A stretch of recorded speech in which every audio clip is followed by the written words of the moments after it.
an authentic sponsored review for this resin. This is UV light resin, so it will cure by using a little UV light with it.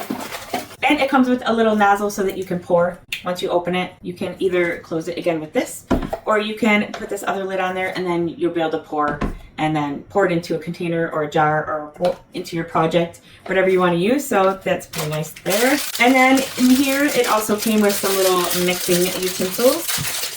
It came with some little silicone bowls and these little silicone utensils here. That way you can use it to maybe mix and spread it on your projects. This is the hard type resin. My daughter loves doing little resin projects like this one. I think this was a kit, but she asked for more resin, the UV light resin. So I got her some resins and some dyes and all kinds of fun stuff to play with. And we chose this ULLFEU, this resin, UV resin. So I'm gonna wrap it up and give it to her for Christmas with her other supplies. When you're ready to harden the resin, you'll just need a UV light. Plug it in, turn it on, and the UV light is what hardens this. You'll take your designs, put them under here, and it'll harden on its own without having to mix a two-part epoxy. It's just one part and UV light. It makes it so simple and easy to use.